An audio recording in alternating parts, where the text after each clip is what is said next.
Welcome to this profoundly tedious exploration of the reality of castle life in medieval times.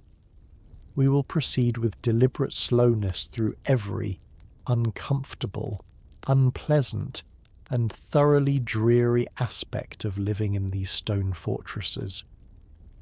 Far from the romantic image often portrayed, medieval castles were cold, dark, smelly, and deeply uncomfortable places to live. Prepare yourself for an exhaustive examination of medieval misery so comprehensive that sleep will seem like a blessed escape. Chapter 1. The Perpetual Cold. Let us begin with perhaps the most pervasive source of discomfort in medieval castles, the cold. These structures were built of stone, which is an excellent material for defense, but a terrible material for maintaining warmth. Stone absorbs cold from the outside air and radiates it inward. During winter months, and even during cool periods in other seasons, castle interiors were bitterly cold. The thick stone walls that made castles defensible also made them impossible to heat effectively. A wall might be 3 feet thick, 6 feet thick, or even more in some fortifications. This mass of stone would become thoroughly chilled during winter. No amount of fire could warm such massive amounts of stone. The heat from fireplaces would dissipate into the stone, absorbed and lost rather than warming the air. Fireplaces existed in castles, certainly.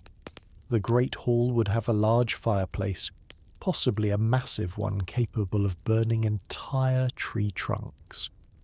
Private chambers might have smaller fireplaces, but these fires, while providing some warmth in their immediate vicinity, did little to heat the overall space. Stand close to the fire and one side of your body would be warm while the other remained cold. Move away from the fire and the warmth disappeared entirely within a few feet. The design of medieval fireplaces contributed to their inefficiency. They were large openings in the wall, often without proper dampers or controls. Much of the heat went straight up the chimney. The draft created by the chimney drew cold air in from various gaps and openings in the room, creating cold drafts that circulated constantly. The fire needed to be enormous to have any effect, which meant consuming vast quantities of wood. The acquisition and preparation of firewood was a major undertaking. Trees needed to be cut, transported to the castle, and split into usable pieces. This required labour from servants, foresters, and others.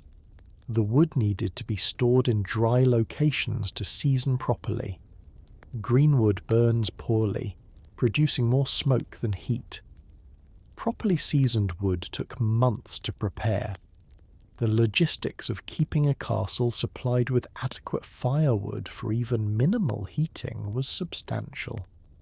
Windows in castles were small and few, designed to prevent attackers from shooting arrows inside.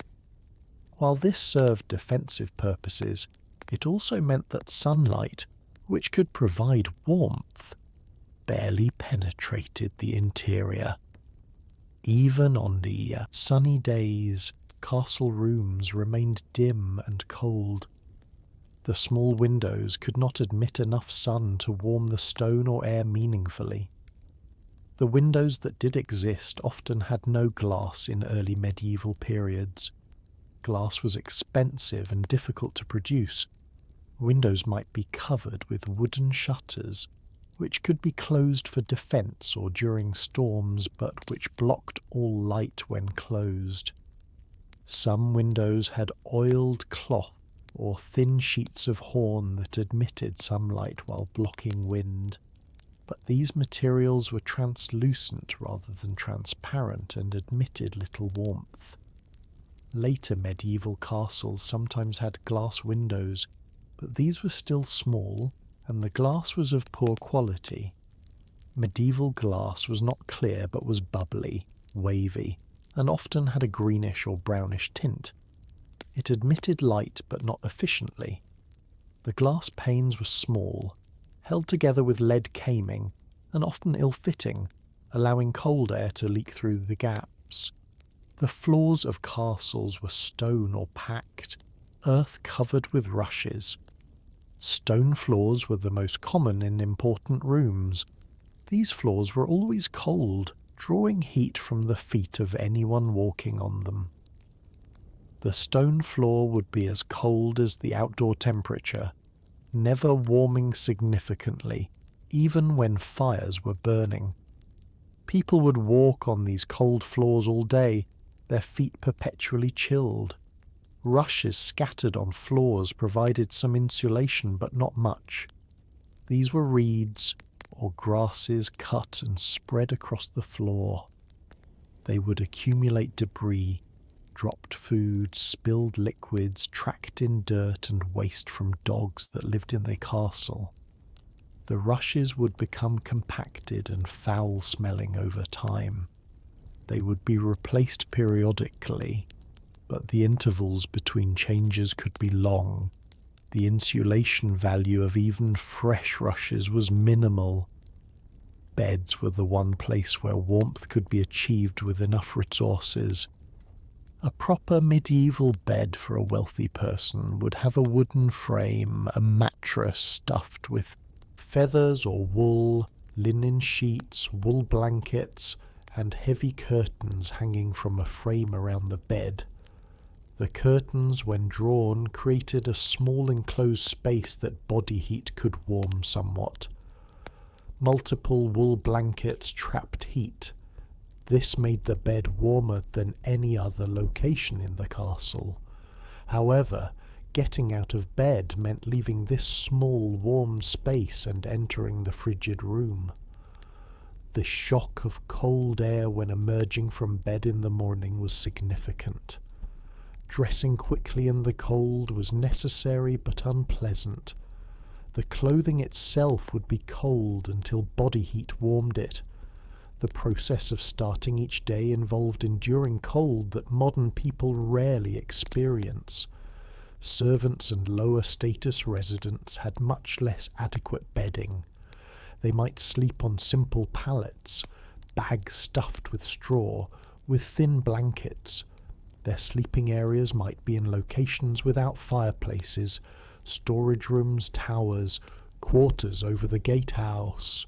These areas would be even colder than the main living spaces. The servants would retire to these cold rooms after days of work and would wake in the cold to begin work again. Bathing in winter was an ordeal. Water had to be heated over fires, requiring significant effort to heat enough water for a bath. The hot water would be carried to wherever bathing occurred, possibly a wooden tub set up in a chamber with a fireplace. The person would bathe quickly while the water remained hot. But the air in the room was still cold, making the transition from hot water to cold air shocking. Drying off and dressing while cold and damp was uncomfortable. For this reason, bathing in winter was infrequent. People would not subject themselves to the discomfort more often than necessary. Washing hands and face with cold or barely warm water was more common. Full-body bathing might occur only occasionally during cold months. The medieval period's reputation for poor hygiene was partly due to the genuine difficulty and discomfort of bathing in cold conditions. The clothing worn to combat the cold was layered and heavy. Multiple layers of linen undergarments, wool tunics, wool gowns, fur-lined cloaks. All this was necessary to maintain any warmth. The wealthy could afford multiple layers of good quality wool and fur. The poor made do with coarser wool and fewer layers. Even with all these layers, people were often cold, particularly their extremities. Hands and feet were especially difficult to keep warm. Gloves and mittens existed but were not always effective. The fine motor skills required for many tasks meant that gloves had to be removed, exposing hands to cold. Feet in leather shoes or boots, walking on cold stone floors, would become numb. Chilblains, painful inflammation caused by exposure to cold, were common on fingers and toes. The elderly and infirm suffered particularly in castle cold. Their reduced circulation and lower activity levels meant they felt the cold more acutely. They might spend days huddled, near fires, wrapped in blankets and furs, still unable to get warm. For those with respiratory conditions, the cold and damp air made breathing difficult and worsened their ailments. Children in castles also endured the cold. Unlike modern children who live in heated environments, medieval castle children lived with cold as a constant companion. They played in cold rooms, studied in cold chambers, and slept in cold beds. Growing up in these conditions meant accepting cold as normal, but it also meant frequent discomfort and increased susceptibility to cold-related illnesses. The cold affected sleep quality. Even in curtained beds with multiple blankets, drafts penetrated. Shifting position in sleep might expose a portion of the body to cold air. People would curl up to minimize exposed surface area. Sleep was interrupted by discomfort from cold. The need to urinate during cold nights meant leaving the warm bed for the frigid room, a prospect so unpleasant that chamber pots kept beside beds were essential. The transition between seasons offered little relief. Spring and fall could be as cold as winter in unheated stone buildings. Summer provided some warmth, but thick stone walls that had chilled during winter took weeks to absorb summer heat. Early summer could still be uncomfortably cold inside the castle, even when outside temperatures were pleasant. Only in late summer did the castle interior become truly warm, and even then the stone floors and deeply embedded cold in thick walls meant some chill always remained. Chapter 2. The Omnipresent Darkness. Beyond the cold, medieval castles were dark.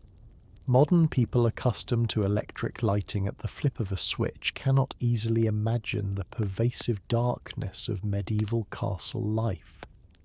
The combination of small windows, thick walls, and limited artificial lighting meant that much of life occurred in dim conditions or actual darkness.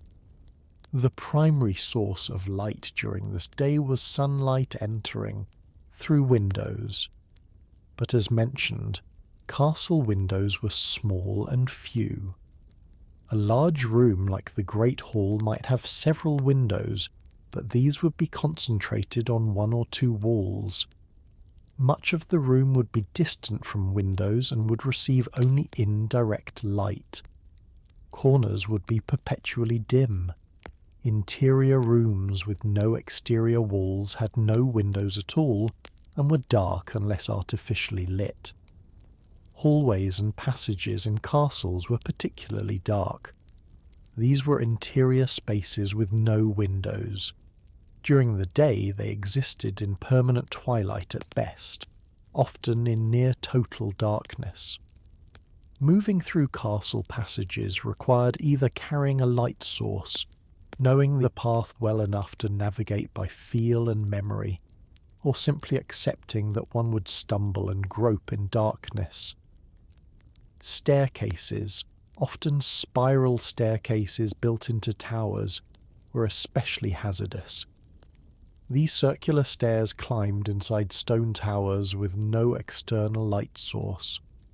Perhaps arrow slits at landings provided occasional glimpses of light, but the stairs themselves were dark. The steps were often uneven, worn smooth by use and varied in height. Climbing or descending these stairs in darkness required careful foot placement to avoid slipping and falling. The artificial lighting available in medieval times was inadequate by modern standards. Candles, oil lamps and torches were the options, and each had significant limitations. These light sources were expensive, consumed resources that had to be produced or purchased, required constant attention, and produced dim, flickering light that barely pushed back the darkness. Candles were made from tallow, rendered animal fat, or beeswax. Tallow candles were cheaper but burned with a smoky, smelly flame. The odour of burning animal fat was unpleasant. Tallow candles also dripped melted fat, creating mess. Beeswax candles burned cleaner and smelled better, but were much more expensive. Only the wealthy could afford beeswax candles in quantity. The production of candles was labour-intensive. Tallow had to be rendered from animal fat, which involved heating the fat to separate it from tissue and impurities. The liquid tallow would be poured into moulds or dipped repeatedly onto wicks to build up candle layers. This process took time and produced candles that were consumable goods. Once burned, they were gone, and more had to be made. A single candle provided barely enough light to read by if held close. It certainly did not illuminate a room. To light a space adequately required multiple candles. A great hall during an evening feast might have dozens of candles burning. The cost in materials and in labour to produce those candles was substantial. For this reason, candles were not burned casually, but were reserved for when artificial light was truly necessary. Oil lamps burned oil, typically whale oil, fish oil or vegetable oil, drawn up a wick. The lamp was a simple dish or container holding oil with a wick extending from it. The wick would be lit and would burn, consuming oil. The light produced was small and flickering. Multiple lamps would be needed to light a room, and the oil consumption added to household expenses. Oil lamps produce smoke and odour, especially if the oil was rancid or the wick poorly trimmed. The smell of burning fish oil was particularly unpleasant, but fish oil was cheaper than many alternatives. The lamps required attention, wicks needed trimming, oil needed replenishing, and the lamps themselves needed cleaning to remove soot and oil residue. Torches were bundles of pitch-soaked wood, or reeds mounted in wall sconces or carried. They burned brighter than candles or oil lamps, but for shorter periods. A torch might burn for 30 minutes to an hour before being consumed. Torches were used in passages, on staircases, and in locations where brighter temporary light was needed. They produced significant smoke, and the constant need for replacement made them expensive to use regularly. Fireplaces provided some light in addition to their attempted warmth. The flames from a fire illuminated the immediate area. However, firelight flickered constantly and created harsh shadows. It was adequate for general activity near the fire, but not for detailed work. Reading, sewing, or other tasks requiring visual precision were difficult by firelight alone. The cost of lighting meant that artificial light was used sparingly. People rose with the sun and went to bed early after sunset. The hours of darkness were largely unproductive except for sleep. Winter, with its long nights, meant many hours spent in darkness or dim firelight. Social activities, work, and daily routines were all constrained by the availability of light. Servants responsible for lighting and maintaining candles, lamps, and torches had dedicated duties. They would light candles in the evening, tend them during the night, and extinguish them when no longer needed. They would trim wicks, clean lamp, dishes, replace consumed candles, and manage the storage of lighting materials. This work was ongoing and time-consuming. The quality of light from medieval sources was poor compared to modern standards. The light was orange-yellow rather than white. It flickered constantly as flames moved in air currents. It created stark contrast between lit areas and shadows rather than even illumination. It was dim overall, probably equivalent to a few watts of modern electric light per candle or lamp. Eye strain was a consequence of poor lighting.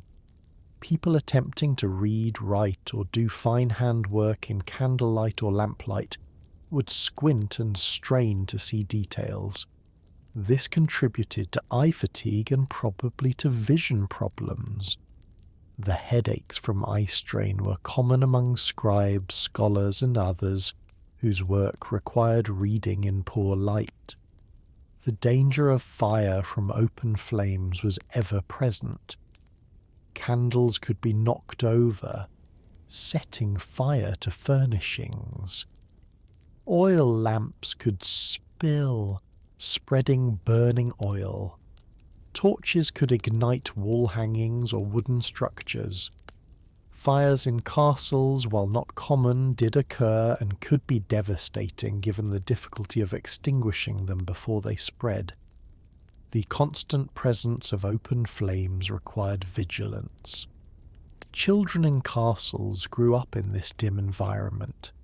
They learned to navigate darkness, to judge distances in poor light, and to conduct activities in conditions modern children would find impossible.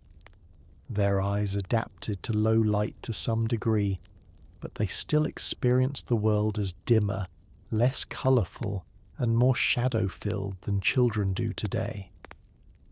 The psychological effects of living in such darkness are difficult for modern people to appreciate. The pervasive dimness created a different relationship with light and dark. Sunrise was genuinely important as it brought the possibility of clear sight and activity. Sunset meant retreating into limited conditions. The seasons affected light as much as temperature, with winter's short days meaning long hours of darkness. Chapter 3. The Terrible Smells. Medieval castles smelled terrible. The combination of poor sanitation, limited washing, animal presence, cooking odours, and various human activities created a miasma of unpleasant smells that permeated these structures. Modern people, accustomed to soap, showers, flush toilets, and ventilation systems, would find the smell of a medieval castle overwhelming. The most immediate and unavoidable source of smell was human waste. Toilets in castles, called garderobes, were small rooms or closets with holes in the floor or benches with holes. These holes opened to shafts that descended through the castle wall to discharge outside into moats or into cesspits below. The waste would fall through these shafts and accumulate at the bottom. The smell from garderobes was significant. The shafts acted as chimneys for odours, drawing smell up into the garderobe chamber. Using the garderobe meant sitting in a small space that smelled strongly of accumulated waste.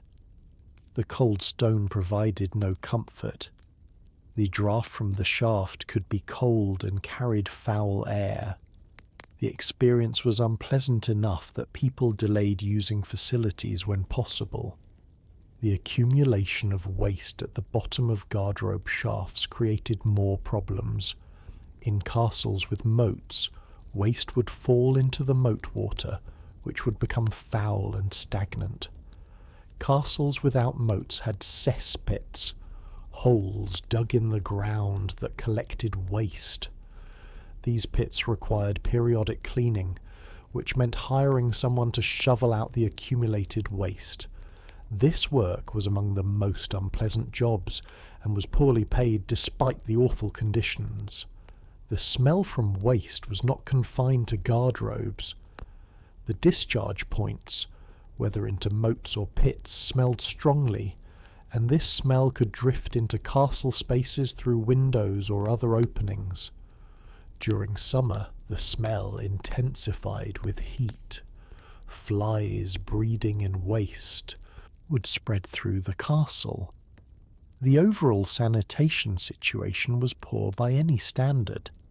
Chamber pots provided an alternative to trudging to guardrobes during the night or in bad weather. These were ceramic or metal pots kept in bedchambers for nighttime use. After use, the contents would need to be emptied, either into the guardrobe or sometimes simply out the window into the castle yard below. The casual disposal of waste from windows meant that walking in certain areas of the castle grounds carried the risk of being struck by falling refuse. Personal hygiene was limited by practical constraints already mentioned. The difficulty of heating water, the cold, the lack of convenient bathing facilities. People washed their hands and faces regularly, but full-body bathing was infrequent. Clothing was washed, but not constantly. Wool garments, which were common, were rarely washed as water could damage the fabric. Outer garments might be worn for weeks or months without washing. The accumulation of sweat, skin oils, and general grime on bodies and clothing created persistent body odour. In crowded spaces like the Great Hall during meals, the collective smell of many unwashed people would be strong. Modern deodorants and antiperspirants did not exist. While some people used perfumes or scented waters if they could afford them, these could only mask odours partially. Animals lived in and around castles. Dogs were common in great halls and living quarters. These dogs were not regularly bathed. They shed hair, carried fleas, and sometimes urinated or defecated indoors. The smell of wet dog when it rained was added to other castle odours. Cats also lived in castles to control rodents, and they too contributed to the general animal smell. Horses lived in castle stables, which were often within the castle walls or attached to castle structures. This smell of horse manure, urine, and the horses themselves was strong, mucking out stables, removing manure and soiled. Straw was daily work, but between cleanings the smell accumulated. On hot days, the smell from stables could be overpowering and would drift into other castle areas. Hunting dogs kennelled in the castle meant additional animal smells. Packs of hunting dogs would be kept in dedicated kennels, living in close quarters. The smell of many dogs confined together, their waste, their food scraps, and their general maintenance created odours that anyone near the kennels would experience. Cooking created strong smells that permeated the castle. Kitchens used open fires for cooking, and the smoke from these fires carried cooking odours. The smell of roasting meat, boiling vegetables, baking bread, and the various stages of food preparation would fill the kitchen and drift to adjacent areas. While cooking smells can be pleasant, the constant, strong presence of them became overwhelming. The smell of spoiling food added to kitchen odours. Refrigeration did not exist. Food preservation relied on salting, drying, smoking, or storing in cool cellars. Despite these methods, food did spoil, particularly in warm weather. Spoiled meat, rancid fats, mouldy bread, and fermented foods all contributed unpleasant smells. The disposal of spoiled food and food waste created additional odour sources. Tallow rendering for candle making produced terrible smells. The process of melting animal fat to extract tallow involved heating the fat until it liquefied and separated from tissue. This created a strong smell of cooking fat and meat. If done within the castle, the smell would persist for days. Even when done elsewhere, the tallow brought in for candle production carried some of this smell. Brewing beer was another source of castle smell. Beer production involved fermenting grain, which produced alcoholic and yeasty odours. The brewing process was ongoing, as beer did not keep long and fresh batches were constantly needed. The smell of fermentation was ever present in areas near brew houses. Rushes on floors, mentioned earlier regarding cold, also contributed to smell problems. Fresh rushes had a pleasant grassy smell, but as they became trampled and compacted, collecting debris and moisture, they developed musty, mouldy odours. Food scraps in rushes attracted insects and rodents, and their presence and the decomposition of organic matter created additional smells. Smoke from fires was another pervasive smell. The burning of wood produced smoke that filled rooms before escaping through chimneys or other openings. This smoke had its own smell, and also carried with it the smells of whatever else was burning. Rushes that fell into fires, food particles, dust. The smoke would be absorbed into fabrics, tapestries, and clothing, giving everything a smoky smell. The medical practices of the time added their own odours. Bloodletting, common medical treatment, created the smell of blood. Poultices and herbal remedies often had strong smells. The sick and injured confined to chambers with poor ventilation would create odours from illness, suppurating wounds, and the general smell of sick rooms. Death in the castle meant the smell of death. Bodies awaiting burial would be laid out, and despite being prepared with various herbs and spices, they would begin to decompose, especially in warm weather. The smell of decomposition would fill the area where the body lay. Burials in castle chapels or nearby graveyards meant that these areas sometimes had the lingering smell of death.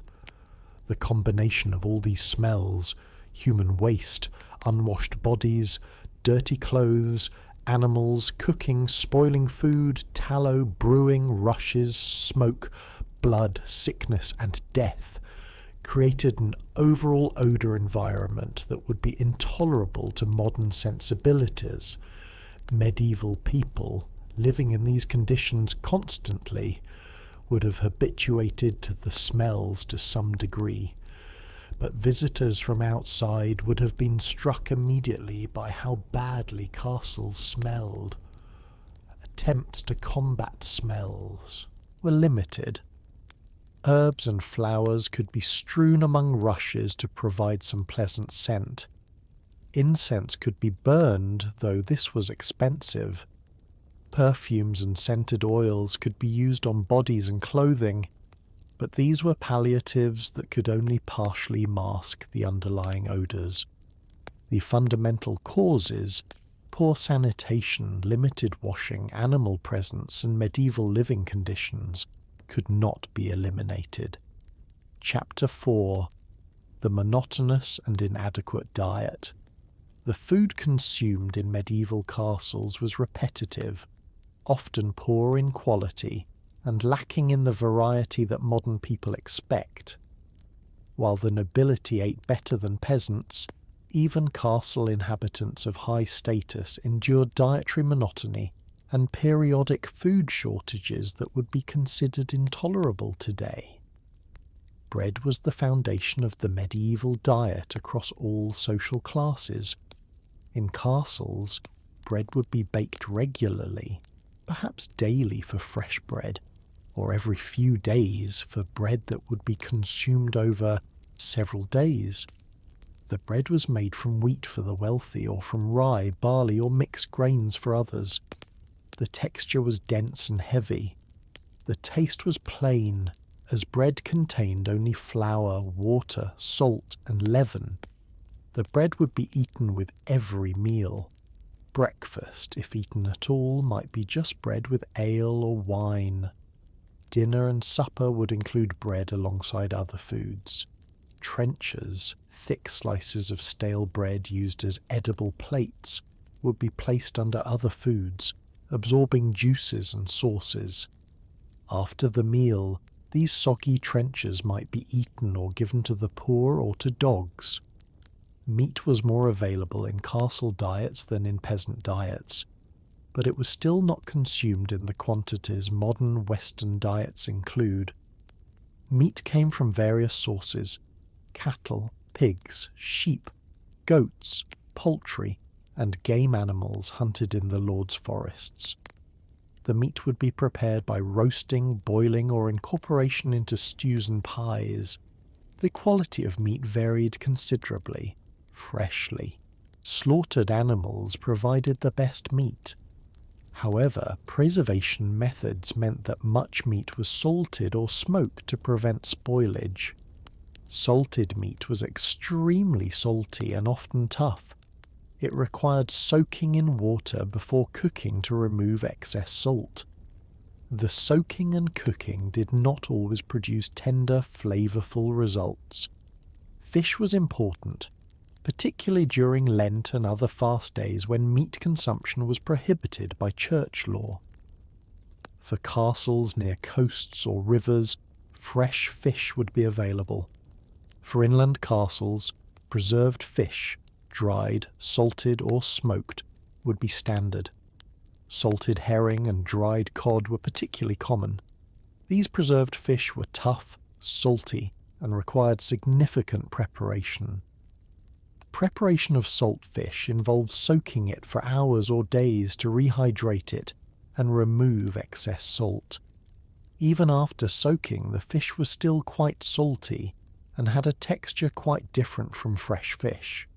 The taste was acquired rather than naturally appealing. Yet, this was what people ate on fast days, which comprised more than a third of the year when all Fridays, Lent, and various holy days were counted. Vegetables were part of castle diet, but were generally considered food for the lower classes. The nobility ate vegetables, but with less enthusiasm than meat. Common vegetables included cabbage, onions, leeks, peas, beans, and root vegetables like turnips and parsnips. These would be boiled until soft, often for prolonged periods, resulting in mushy textures and washed-out flavors.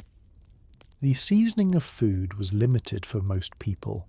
Salt was essential for preservation and flavoring, but it was taxed and not always cheap. Pepper and other spices were expensive luxuries that only the wealthy could afford in quantity.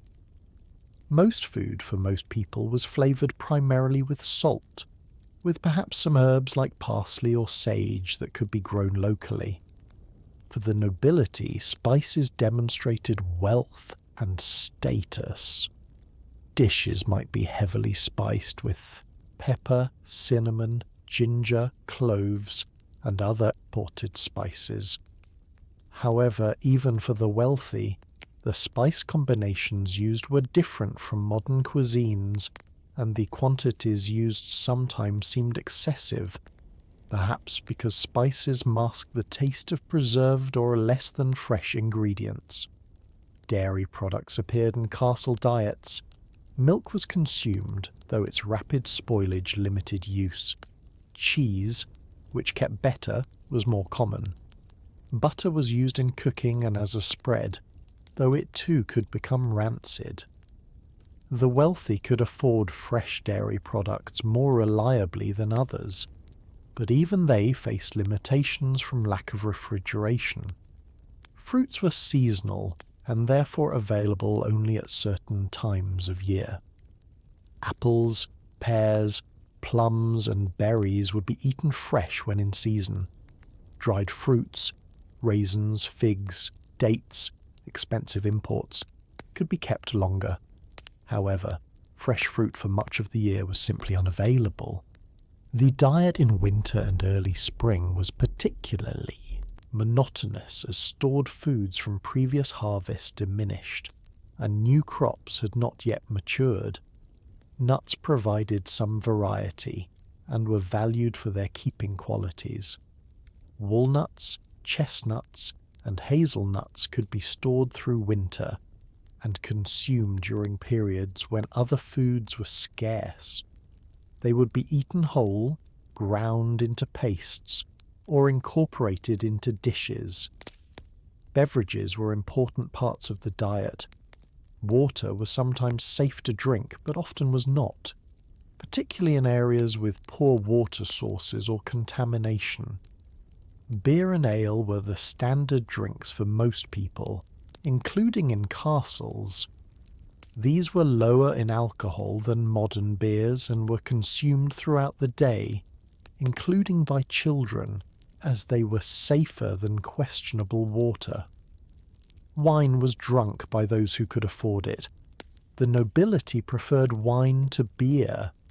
The wine was different from modern wine, often more acidic, sometimes with unusual flavours by modern standards, and always served without the benefit of modern winemaking techniques that produce consistent, refined products.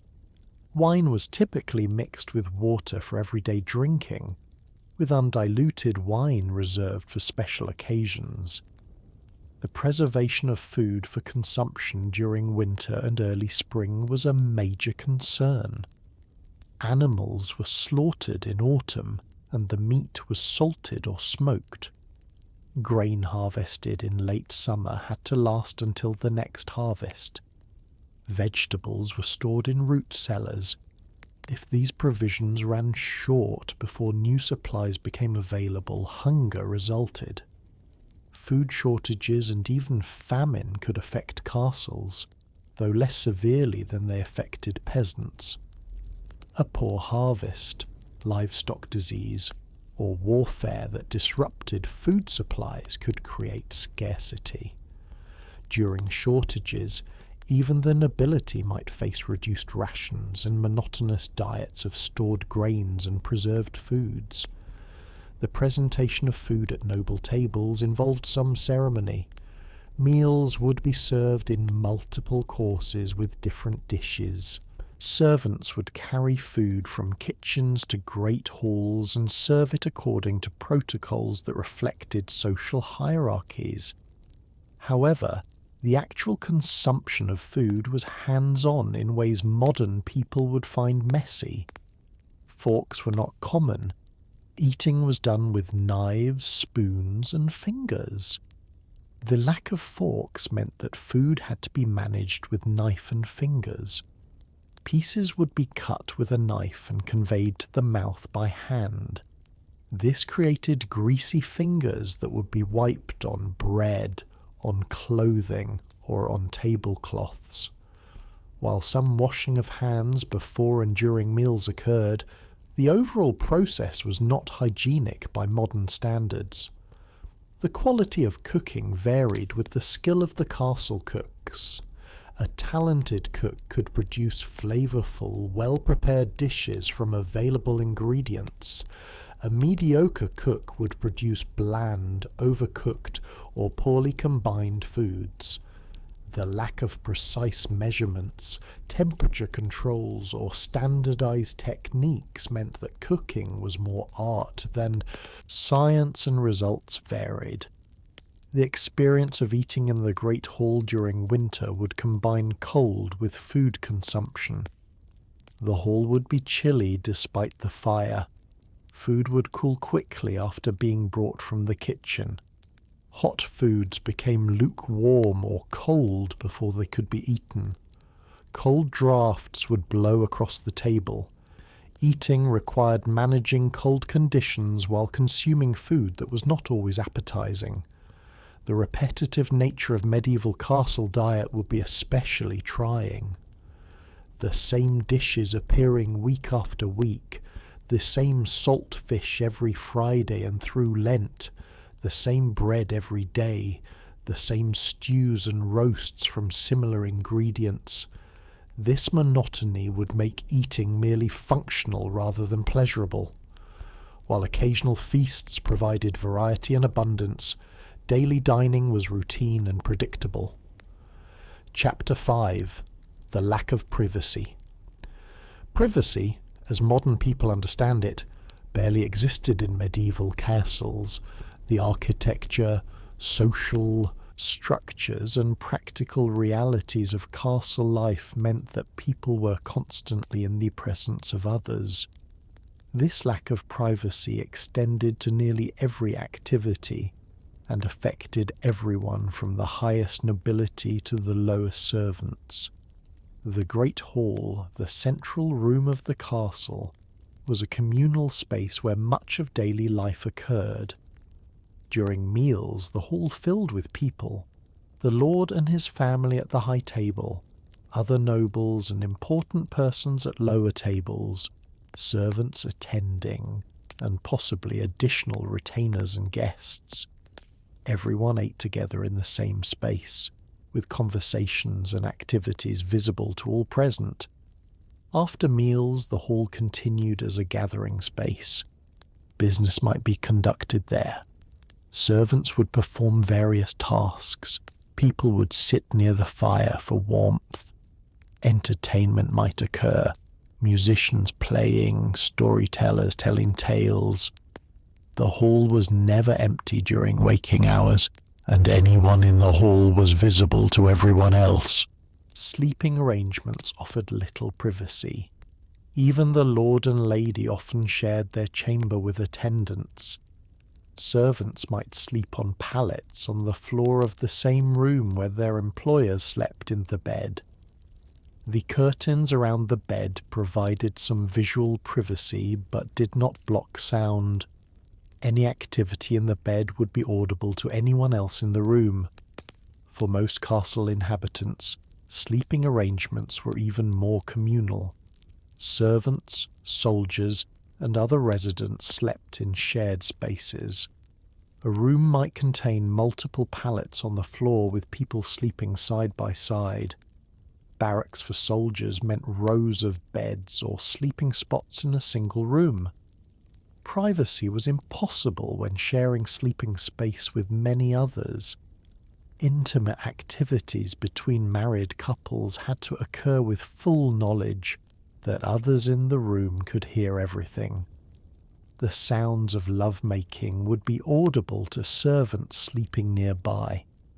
This created an awkward situation where everyone pretended not to notice what was obviously occurring.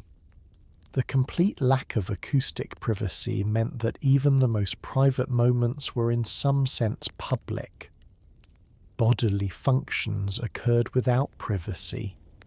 The garderobe provided some visual privacy in that it was a small enclosed space.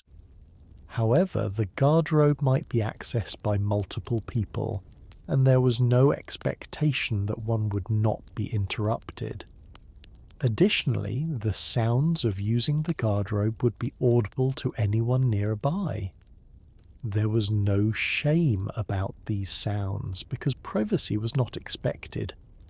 Chamber pots used during the night meant that the sounds and smells of nighttime urination or defecation occurred in shared sleeping quarters. Everyone in the room would be aware when someone used the chamber pot. This was simply accepted as normal. The modern expectation that such activities should be completely private did not exist. Dressing and undressing occurred in shared spaces. Servants would assist their employers with dressing, which meant that the servant saw their employer's body regularly. The employer's nudity was not shameful in this context. The servant's role included such intimate service. Even when dressing without assistance, the shared sleeping chamber meant that anyone else in the room might see nudity. Bathing, when it occurred, was sometimes a social activity. A lord might bathe with attendants present. The attendants would help with washing, which meant they would see and touch their employer's naked body. This intimate service was part of their duties and was not considered shameful by either party, though modern people would find it incredibly invasive. Conversations in castles could be overheard easily. The stone walls reflected sound, and voices carried through halls and chambers. A conversation in one part of a room could be heard clearly in another part. Secrets were difficult to keep because private, quiet conversation was difficult to achieve. Important or sensitive discussions might be had while walking in castle grounds where distance from others provided some privacy. The presence of servants meant constant observation. Servants were always present, performing their duties, cleaning, tending fires, serving food, preparing clothing, and countless other tasks. They saw and heard everything that occurred in the spaces where they worked. They knew their employers' routines, habits, preferences, and problems through constant proximity. The servants' knowledge of noble life was comprehensive. They knew when the lord and lady argued, whether they were affectionate, what they ate, how they slept, what they worried about. This information was supposed to be kept confidential, and loyal servants would not gossip. However, the reality was that servants knew everything about their employers' lives because privacy from servants was structurally impossible.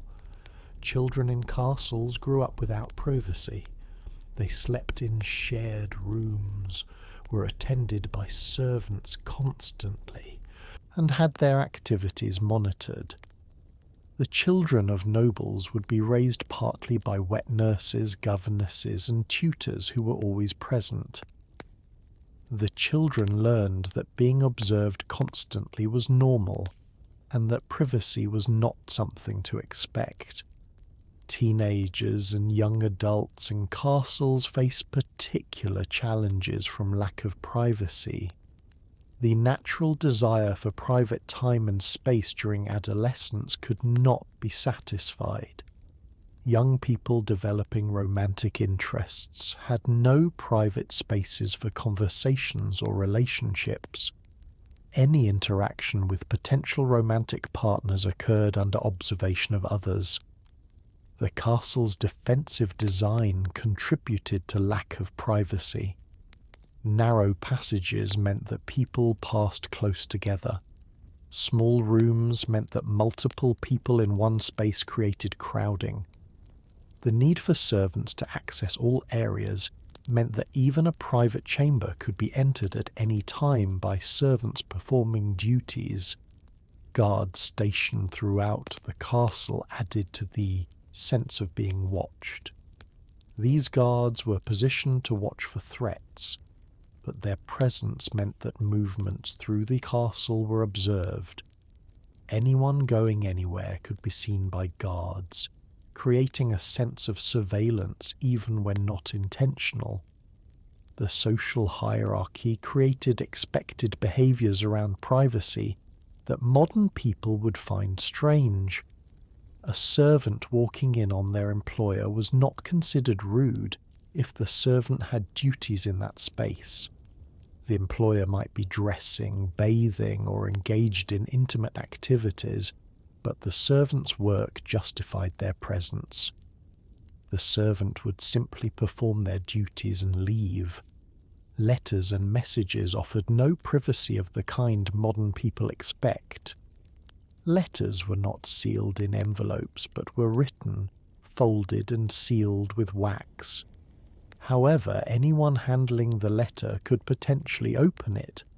Messengers carrying letters might read them or share their contents. The contents of letters could become known to people beyond the intended recipient. Financial and business matters were conducted with minimal privacy. Stewards who managed estates knew all details of income and expenditure. They knew debts, assets, and financial problems. This information was supposed to remain confidential, but the steward's knowledge of it meant that financial privacy did not exist from those who managed finances. Medical issues provided no privacy. When ill, a person would be attended by physicians, servants, and often family members. The symptoms, treatments, and intimate details of illness would be known to all these people. The physician would examine the patient with others present. The embarrassing or undignified aspects of illness occurred with full knowledge of attendants. Death in the castle was a communal event. The dying person would be surrounded by family, servants, priests, and others. The process of dying occurred with many witnesses. After death, the body would be prepared for burial by servants who would wash and dress it. The body would lie in state with people viewing it. Death was not private, but was a social event that involved many people. Women in castles had even less privacy than men in some respects. Noble women were attended by ladies-in-waiting who accompanied them constantly. These attendants would be present during dressing, bathing, and most daily activities. A noble woman was rarely alone. Her attendants knew all aspects of her life through constant presence. Pregnancy and childbirth offered no privacy. A pregnant woman would be attended throughout her pregnancy. During labour, she would be surrounded by midwives, female attendants, and possibly others. The intimate and painful process of childbirth occurred with many witnesses. The sounds of labour would be heard by others in the castle.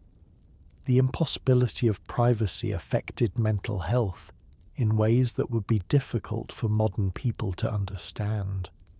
The complete lack of alone time, the constant presence of others, the inability to escape observation, these would be sources of stress.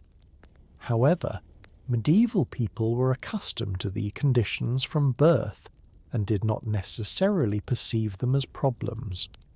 Some individuals did seek moments of privacy when possible. Walking alone in castle grounds, retiring to a garderobe for a few minutes beyond what was necessary for bodily functions, or finding isolated spots in less used parts of the castle might provide brief respites from constant observation. However, these were stolen moments rather than expected rights. The modern concept of a private life separate from social roles simply did not exist. One's entire life was visible to others. Actions, words, habits, and problems were all known to the community of people sharing castle space.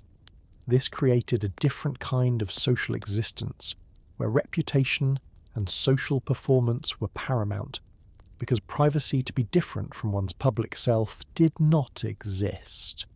Chapter 6. The drudgery of daily maintenance.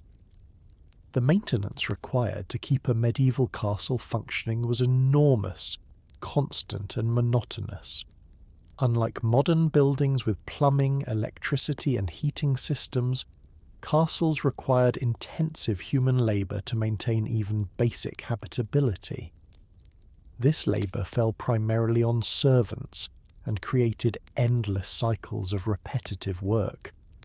Water had to be carried from wells or springs to wherever it was needed. There was no running water.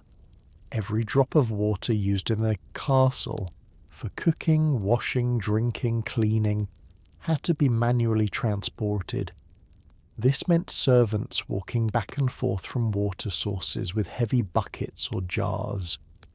For a large castle household, hundreds of trips per day were necessary. The well might be in the castle courtyard or might be deeper in the castle structure. Drawing water from the well required lowering a bucket on a rope, filling it, and hauling it back up. This was physical work that became tedious through constant repetition. Wells were deep, and the full bucket was heavy. Arms and backs ached from this labour. Bringing water upstairs to upper-level chambers meant additional effort. The full buckets had to be carried up spiral staircases. The water sloshed and sometimes spilled. The servant might need to make multiple trips to provide enough water for washing or for filling a bath. This work consumed hours of each day for the servants assigned to it. Heating water required building fires under cauldrons. The water would be brought cold from the well and poured into metal cauldrons or ceramic vessels. These would be placed over fires. The fire had to be tended while the water heated, which took significant time. Once hot, the water had to be transported to wherever it was needed, during which transport it would begin cooling. Fire maintenance was another constant task. Fires needed for cooking, for warmth, and for heating. Water had to be started, fed, and monitored. Starting fires required tinder, kindling, and skill. Once burning, fires needed regular addition of fuel to maintain flames. Each fire required attention throughout the time it was needed. The procurement of firewood has been mentioned, but the daily reality of this task deserves emphasis.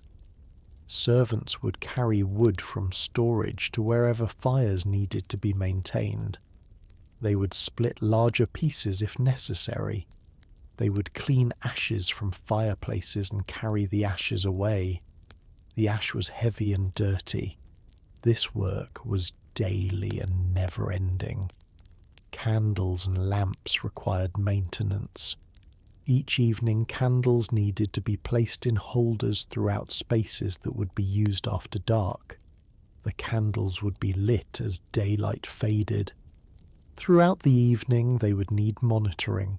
Wicks trimmed, dripped wax cleaned, consumed candles replaced. In the morning, the remaining candles would be collected and stored, or extinguished and left for the next evening. Oil lamps needed filling with oil, which meant carrying oil from storage to each lamp. The wicks needed trimming to ensure proper burning. The lamp dishes needed cleaning to remove soot and old oil. These tasks were repetitive and time-consuming, but essential for having light. Chamber pots required daily emptying and cleaning. Servants would collect the pots from bedchambers each morning, carry them to the guardrobe or elsewhere for disposal, rinse them, and return them. This unpleasant work was necessary but low status. The servants who performed it were likely the lowest ranking in the household. Rushes on floors needed periodic replacement. This meant removing old, fouled rushes, disposing of them, sweeping the floor underneath, and spreading fresh rushes. The volume of rushes needed for a great hall or other large spaces was substantial. Cutting, transporting, and spreading rushes required multiple servants working for hours or days. Laundry was an occasional but labour-intensive task. Clothing, linens, tablecloths, and other fabrics needed washing. This meant heating large quantities of water, soaking items in tubs or vats, scrubbing them with harsh soap or lye, rinsing them in clean water, wringing them out, and hanging them to dry. The process took a full day or more for a large household's laundry. The soap or lye used for washing was itself made on site, requiring the collection of wood ash, mixing it with water and fat, and processing it into cleaning agents. This production was periodic but necessary. Without soap, effective washing was impossible. The soap produced was harsh and could damage delicate fabrics or irritate skin. Dishes and cooking vessels required cleaning after each meal. Pottery dishes, metal cups, serving platters, cooking pots, and utensils all needed washing. This meant more water carrying, more heating of water, scrubbing items clean, and storing them for the next use. The volume of washing after a large meal could keep servants busy for hours. Food preparation was enormously time-consuming. Every ingredient had to be processed from raw form. Grain had to be ground into flour using hand-operated mills, large stones turned by people or animals to crush grain between them. The grinding produced flour slowly and required strength and endurance. Vegetables needed cleaning, trimming, and chopping. Meat needed butchering, cutting carcasses into usable portions. Fish needed cleaning and preparing. Nothing came pre-prepared. Every item required manual labour to transform it from raw ingredient to something ready for cooking. The cooking process itself required constant attention.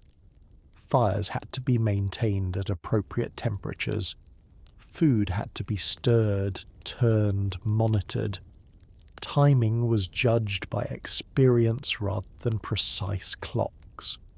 Overcooking or undercooking was always possible.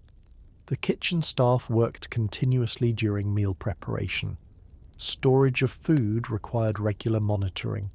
Grain stores needed checking for moisture, rodents, and insects. Salted. Meat needed to remain covered in salt.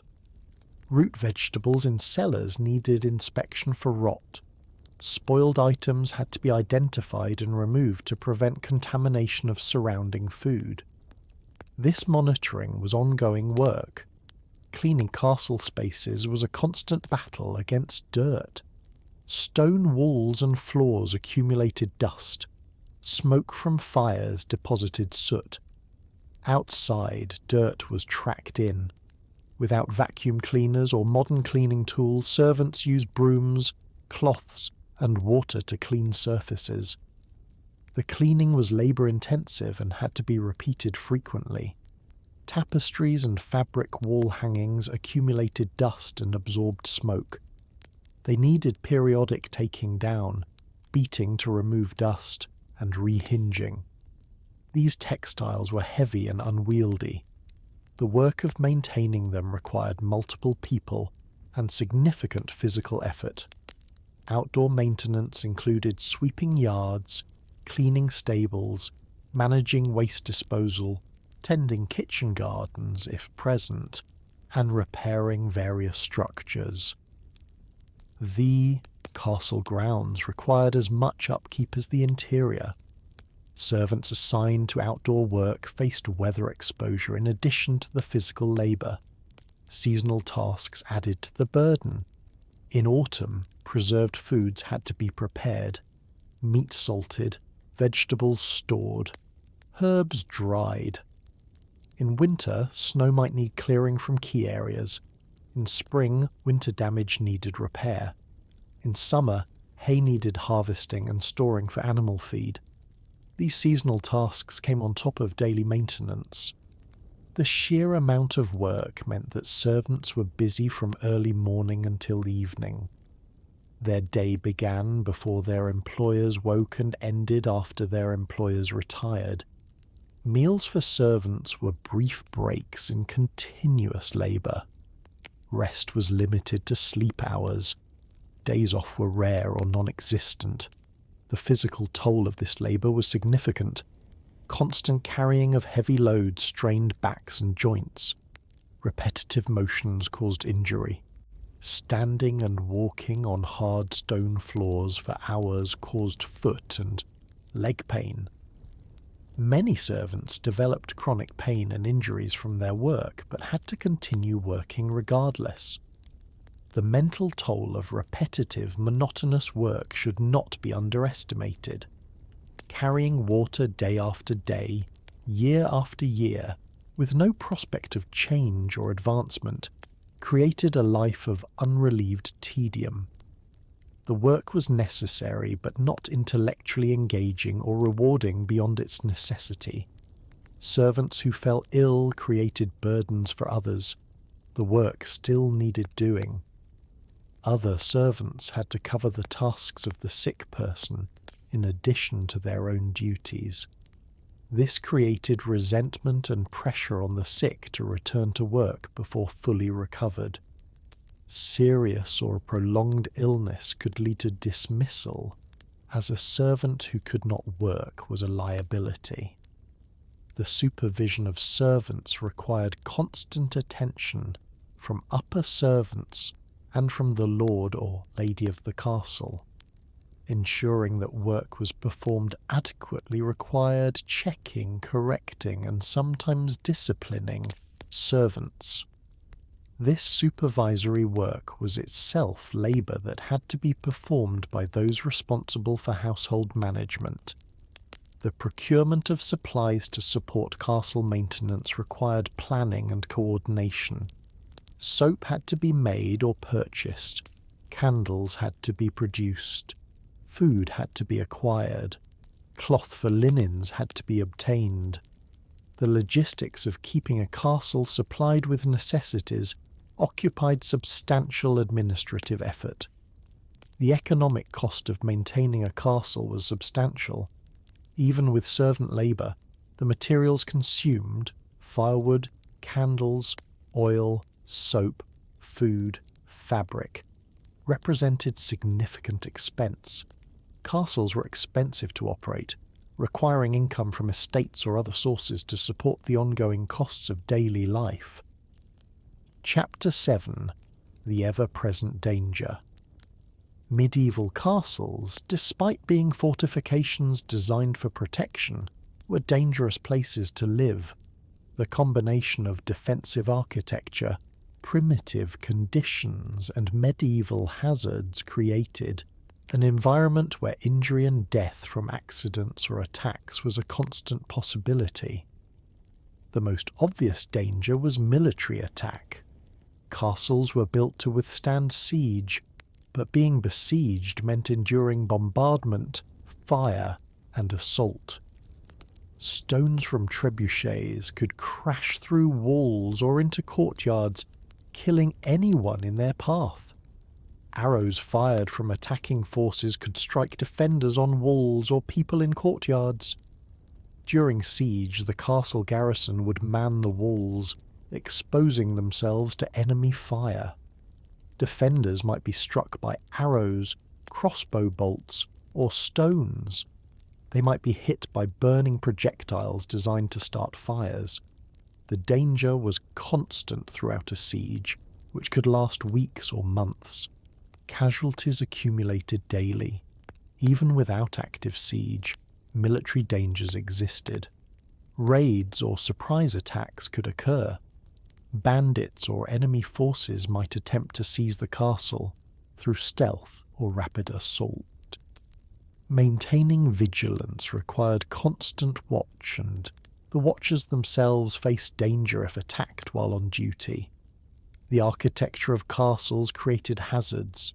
Staircases, particularly spiral staircases, were dangerous. The steps were uneven, often worn smooth and slippery. They climbed steeply in narrow shafts with minimal light. Falling on these stairs could result in serious injury or death. People carrying loads on stairs faced additional risk. The crenellations and walls where defenders fought during attacks were dangerous even during peacetime. Walking on walls meant being exposed to high winds that could blow someone off balance. The stone walkways were narrow, with only the crenellations providing protection from falling. A misstep or gust of wind could send someone falling to their death. Towers reached significant heights. The top of a castle tower might be 50, 70, or even more feet above the ground. Falling from such height meant almost certain death. Guards stationed in towers, people accessing tower rooms, and workers performing maintenance on towers all faced this risk. Drawbridges, portcullises, and other castle defences were heavy mechanisms operated by people. The chains, pulleys, and gates could malfunction or be operated incorrectly. People could be crushed by falling portcullises, caught in mechanism failures, or struck by breaking chains. These accidents occurred with some regularity. Fire was a constant danger in structures with open flames everywhere and much wooden material despite the stone construction. Roof timbers, floors, furniture, tapestries, and rushes were all combustible. A dropped torch, upset candle, or spark from a fireplace could start a fire. Castle fires could spread rapidly and were difficult to extinguish. Fighting fires required forming chains of people passing buckets of water from wells to the fire. The limited water supply and slow process meant that fires often spread faster than they could be fought. People could be trapped by fire in upper rooms or towers with no escape route. Smoke inhalation killed even when flames did not. Kitchens were particularly dangerous.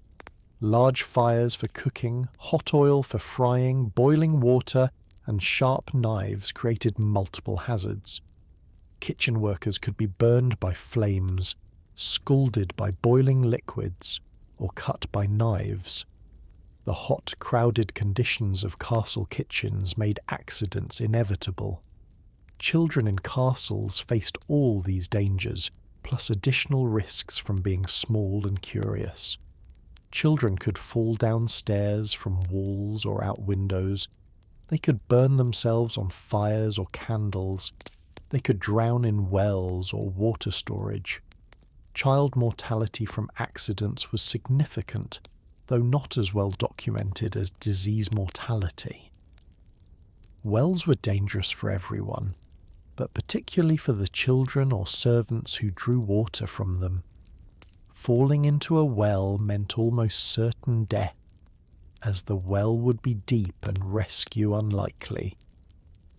Wells should have been covered or surrounded by walls to prevent falls, but maintenance was inconsistent and accidents occurred. Horses and other animals created dangers. Horses could kick, bite, or trample people. A spooked horse in a courtyard could injure multiple people before being brought under control. The castle stables housed many horses in close quarters, creating situations where accidents could easily occur. Hunting, a favourite noble pastime, was dangerous. Hunting accidents killed or injured participants. Weapons misfired. Horses threw riders. Prey animals fought back. Hunting boar was particularly dangerous as the boar could kill hunters with its tusks. Each hunting expedition carried risk of serious injury or death.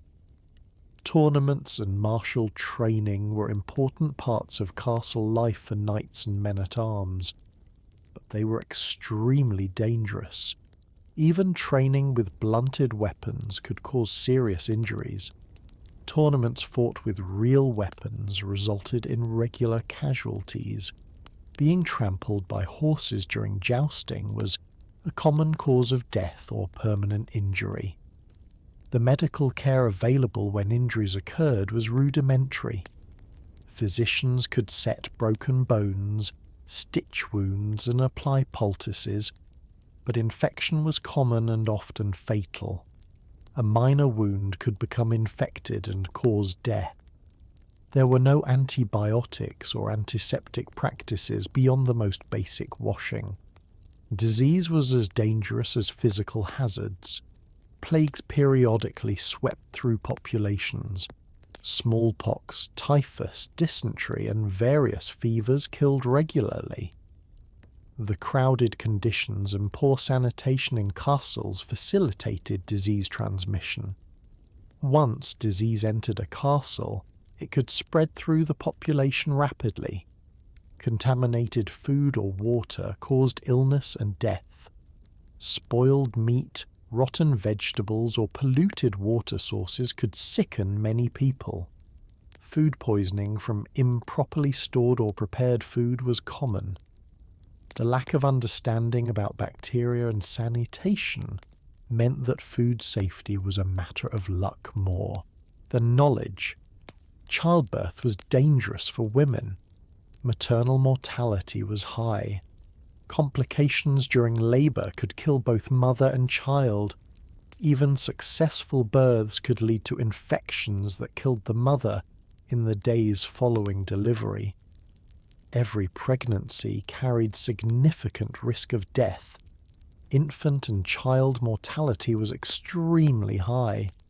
Perhaps a third or more of children died before reaching adulthood. Disease, accidents, and the general hazards of medieval life killed many children.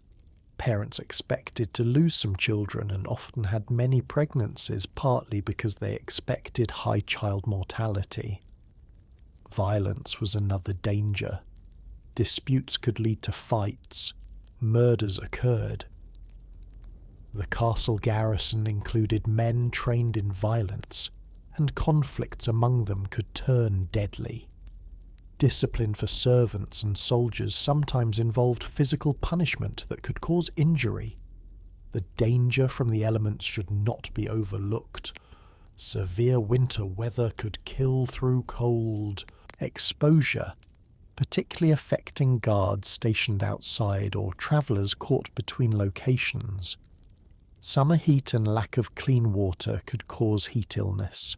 Storms could damage castle structures and injure people caught in them.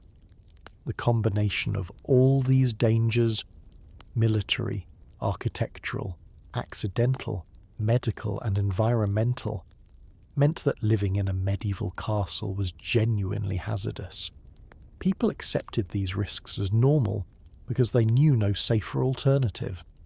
The danger was simply part of life, to be minimized where possible but never eliminated.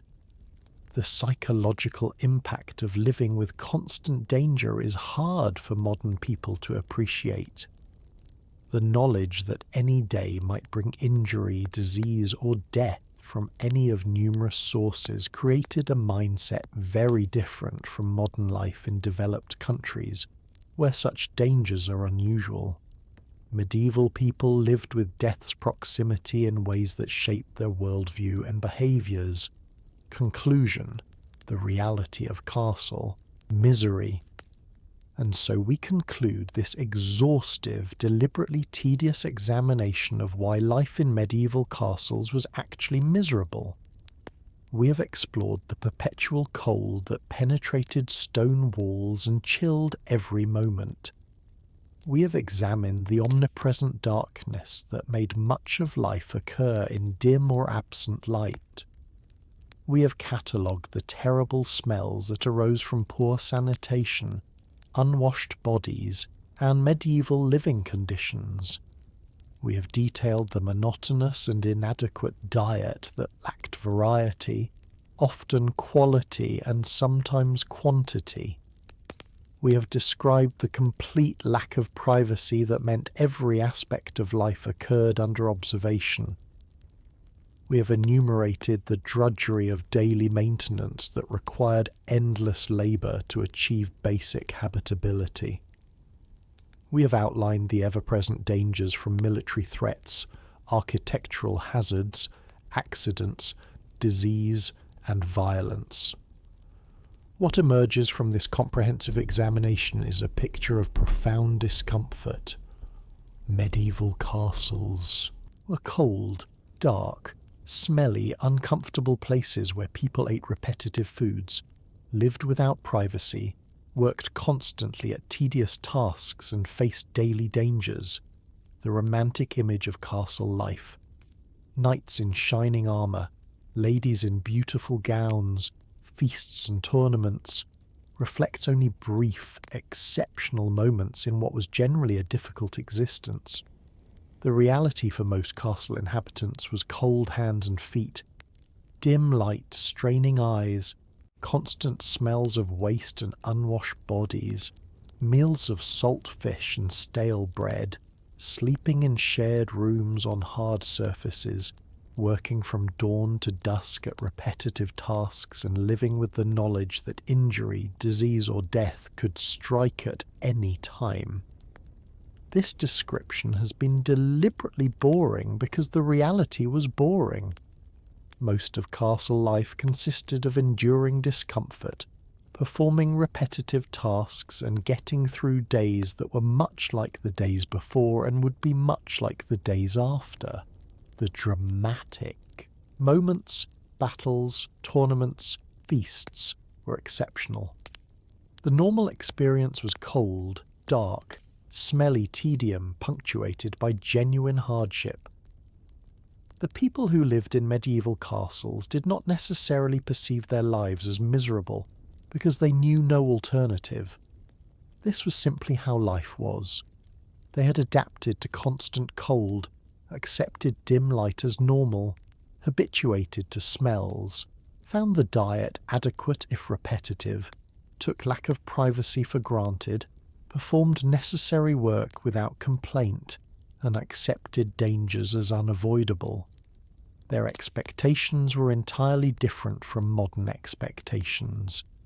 Yet by any modern standard, medieval castle life was objectively miserable.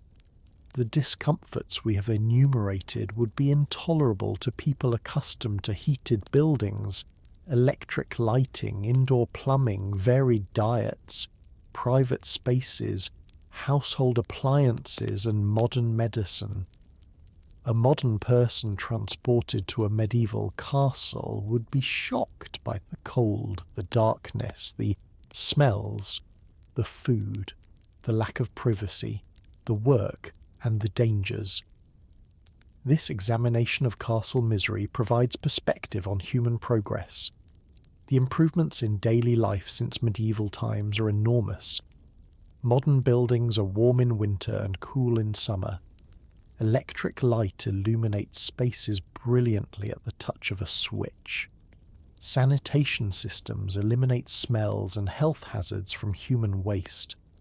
Food is varied, abundant, and available year-round. Privacy is expected and protected. Appliances and systems reduce domestic labour. Medicine prevents or treats most dangers that killed medieval people. These improvements are so fundamental to modern life that we barely notice them. We take for granted warm buildings, bright light, pleasant smells, varied food, privacy, minimal domestic labour and safety from most medieval dangers. Only by examining what life was like without these things, as we have done in exhaustive detail, does the magnitude of change become apparent. As you drift towards sleep, perhaps contemplate these medieval castle dwellers enduring their cold, dark, smelly existence. Imagine sitting in a dim, frigid great hall, eating salt fish and stale bread, surrounded by unwashed people, with no prospect of privacy, facing another day of tedious maintenance work, always aware that disease, accident, or violence could end life at any moment. Let this image of sustained discomfort become boring through repetition and detail until the warmth, light, comfort, and safety of your modern bed seems irresistibly appealing. Sleep well in your warm, comfortable private bedroom, grateful for heating systems, electric lights, plumbing, refrigeration, and all the other modern conveniences that make your life immeasurably better than medieval castle existence. May your dreams be free from cold, darkness, bad smells, monotonous food, lack of privacy, endless chores, and constant danger. And may the profound tedium of this detailed examination of medieval misery have served its purpose of boring you into peaceful sleep. Rest now, secure in the knowledge that you will wake in conditions vastly superior to those endured by castle inhabitants throughout the medieval period. Good night. Chapter 8. The discomfort of clothing and textiles. The clothing worn in medieval castles, while appropriate for the period, was uncomfortable by modern standards. The materials, construction, and maintenance of medieval garments created ongoing discomfort for those who wore them. Understanding these discomforts adds another dimension to our picture of castle misery. Wool was the primary fabric for most medieval clothing. Wool is warm when dry, but has significant drawbacks. Direct contact with skin causes itching for many people. Medieval wool garments were often coarse, having been spun and woven by hand from sheep wool that varied in quality. The texture was rough compared to modern processed wool. Undergarments made of linen provided a layer between skin and wool, reducing direct contact and itching. However, linen itself has characteristics that could be uncomfortable. Linen becomes heavy when wet with sweat. It does not insulate when wet. During physical activity or in warm conditions, sweat-soaked linen undergarments would be clammy and uncomfortable. The washing of linen undergarments was infrequent by modern standards, as discussed earlier. Wearing the same linen garment for days or weeks meant that it accumulated sweat, skin oils, and odours. The garment would become increasingly uncomfortable and would chafe against skin during movement. Outer wool garments were rarely washed because water could damage wool. Instead, they were aired, brushed, to remove dirt and debris, and perhaps treated with various substances to refresh them. But they were not truly cleaned. Wool absorbed sweat and odours from the body and from the environment. Over time, wool garments became saturated with these smells and took on a greasy feel from absorbed body oils. The construction of medieval garments differed from modern clothing. Garments were not sized precisely to individual bodies, but were made in general sizes that might fit adequately or poorly. A garment that was too large would bunch and create extra fabric that got in the way. A garment that was too small would restrict movement and be tight across the shoulders, chest, or waist. Seams in medieval garments were hand-stitched and sometimes rough. Poor stitching could create seams that rubbed against skin, causing irritation or chafing. The thread used was not the smooth, strong thread of modern garments, but was coarser and could break, causing seams to open during wear. Fasteners on medieval garments were limited to laces, ties, buttons, and pins. Laces had to be tied and retied multiple times during dressing and throughout the day as they loosened. This was time-consuming and often required assistance from servants. Buttons were expensive and rare in early medieval periods, more common later. Pins could stab the wearer if placed incorrectly. Layering multiple garments for warmth created its own discomfort. The weight of several layers of wool was substantial. The bulk restricted movement and made the wearer feel encumbered. Bending, reaching, and other movements required extra effort when wearing multiple heavy layers. The constant cold meant that removing layers was rarely an option. People wore the same heavy clothing day and night, sleeping in some or all of their garments because removing them meant being cold. This continuous wear without washing meant that garments became increasingly dirty and uncomfortable. Shoes and boots were often poorly fitted. Medieval shoemaking created shoes that approximated foot shape, but did not account for individual variation in feet the way modern shoes do. Shoes might be too narrow, too wide, too short, or too long.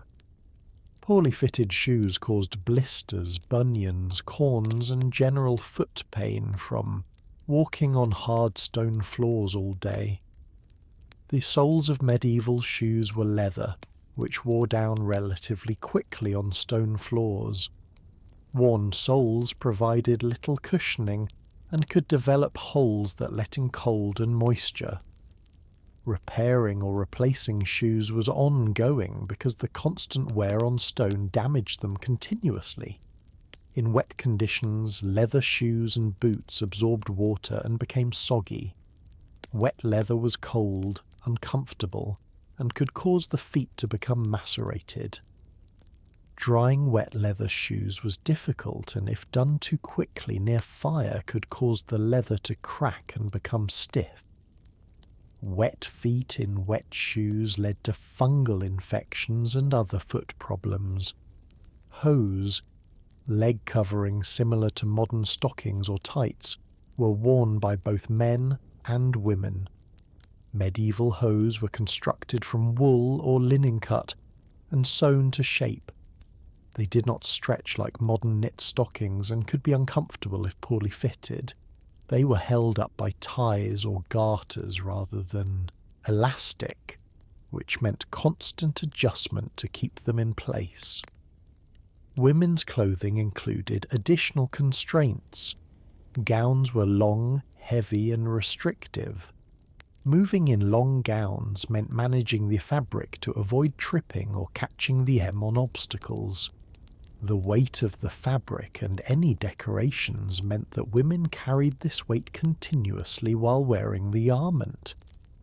Tight lacing of women's gowns to achieve fashionable silhouettes could restrict breathing and movement. While medieval lacing was probably less extreme than later corset-wearing periods, fitted gowns still constrained the body in ways that were uncomfortable, particularly when eating or during physical activity. Headdresses and head coverings worn by women range from simple veils to elaborate constructed pieces. These coverings could be heavy, hot, and itchy. They could cause headaches from the weight or from pins securing them. They limited peripheral vision and made head movement awkward. The maintenance of clothing was labour-intensive. Mending tears and worn areas required regular attention. Garments would be inspected periodically and damaged areas would be patched or darned. The patching and mending was visible, creating a shabby appearance in worn garments. Storing clothing when not in use required protecting it from moths, which would eat wool. Herbs like lavender might be placed among stored garments to repel moths. Despite precautions, moth damage was common. Discovering holes eaten by moths in a garment meant it needed mending before it could be worn again. The seasonal nature of medieval life meant that clothing needs changed, but resources for acquiring new clothing were limited. A person might have only a few garments and would wear them regardless of weather. A wool gown worn in summer would be hot and uncomfortable, but might be the only option available. The social requirement to dress according to status meant that nobles and wealthy people wore elaborate, uncomfortable garments to display their rank. Fur-trimmed robes, heavy brocade fabrics, complex layered garments. All these status markers were physically burdensome to wear even as they communicated wealth and position. Children outgrew clothing quickly, but resources to replace it were not always available. Children might wear garments that were too small, restricting movement and being uncomfortable. Hand-me-down clothing from older siblings might be worn even if poor-fitting. The practical garments needed for certain activities, work clothes for servants, armour for soldiers, riding clothes for travel, each had their own discomforts. work clothes became soiled quickly and remained dirty. Armour was extremely heavy and restrictive. Riding clothes chafed from hours in the saddle. Armour deserves special attention as a form of clothing unique to military contexts. A full suit of armour weighed 50 to 70 pounds. Wearing this weight for hours during training or battle was exhausting. The armour restricted movement significantly. It was hot in warm weather and cold in cold weather, providing no temperature regulation. The padding worn under armour to prevent chafing and distribute weight was itself uncomfortable. Thick padded garments in multiple layers added to heat and weight. The straps, buckles and fastenings of armour could pinch or dig into flesh. Prolonged wear caused soreness and exhaustion. Removing armour after wearing it for extended periods revealed the toll it took. The body would be sore from carrying the weight. The padding would be soaked with sweat. The skin might have chafe marks or pressure sores from armour components. The relief of removing armour was significant because the discomfort of wearing it was so great. The cleaning and maintenance of armour required constant effort. Armour exposed to rain rusted if not properly dried and oiled. The rust removal and prevention required scrubbing, polishing and oiling each piece. This was servant work, but time-consuming even with help. The overall picture of medieval clothing is one of garments that kept people warm enough to survive but provided little comfort beyond that basic function. Itchy wool, clammy linen, poor fit, worn-out shoes, restrictive designs, and inadequate cleaning all combined to make clothing a source of ongoing discomfort rather than the comfort we expect from modern clothing. Chapter 9. The Boredom and Limited Entertainment. Beyond the physical discomforts and practical difficulties of castle life, medieval castle inhabitants faced significant boredom. The entertainment options were limited, repetitive, and available only occasionally. Much of life consisted of routine without the diversions that modern people take for granted. For the nobility, some entertainment existed. Hunting was a major pastime for those of sufficient rank to participate. However, hunting was weather-dependent and seasonal. Bad weather prevented hunting. Winter limited game availability. The preparation for hunts was extensive, and the hunts themselves, while breaking routine, were not daily occurrences. Tournaments provided spectacle and excitement, but were infrequent events.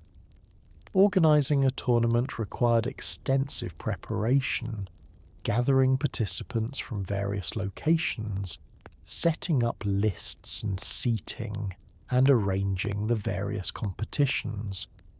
A tournament might occur once or twice a year in a given region. Between tournaments, there was no such entertainment.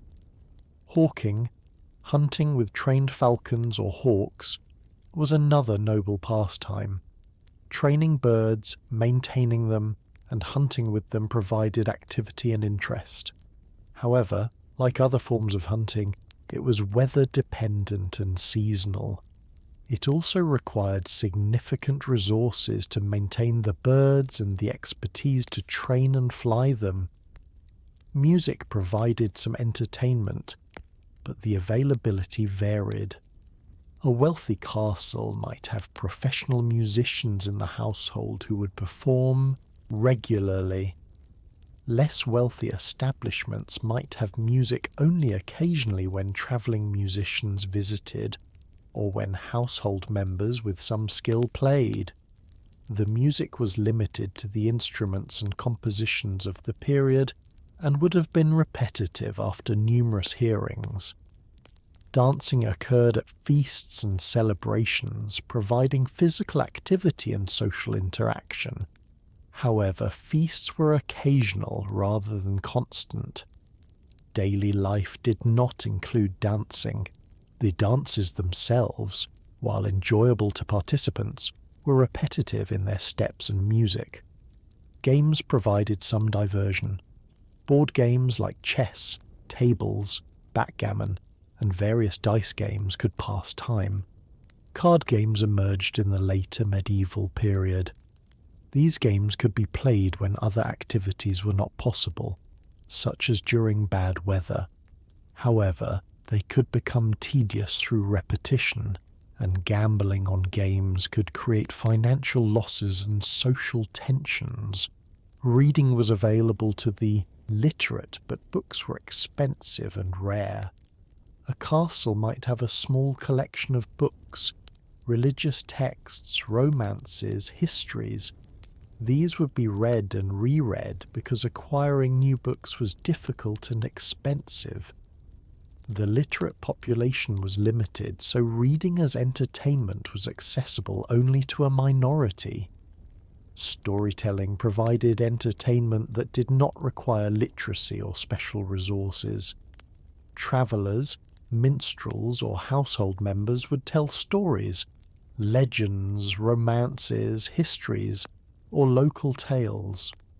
The stories would be familiar after repeated tellings, but the performance could still be engaging. However, storytelling required a storyteller with skill and an audience willing to listen. Religious observances structured time and provided some variety. Attending Mass, observing holy days, and participating in religious festivals broke the routine. However, these were structured, obligatory activities rather than entertainment chosen for enjoyment. The religious services themselves were in Latin, which most people did not understand, making them less engaging. For servants and common people in the castle, entertainment options were even more limited. Their lives consisted primarily of work. Brief rest periods might be spent in conversation, simple games, or just resting from labour. They had neither the time, resources, nor social status to participate in noble entertainments like hunting or tournaments. The daily routine for most castle inhabitants was mind-numbingly repetitive. The same tasks in the same locations with the 80 people day after day. There was no television, no radio, no recorded music, no internet, no books beyond rare manuscripts, no newspapers, no magazines.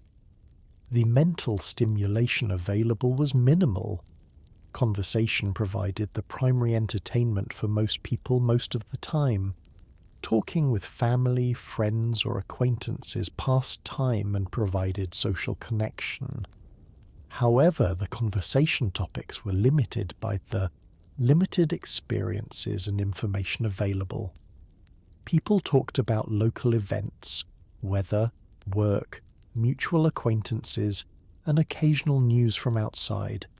But the information flow was slow, and the topics repetitive.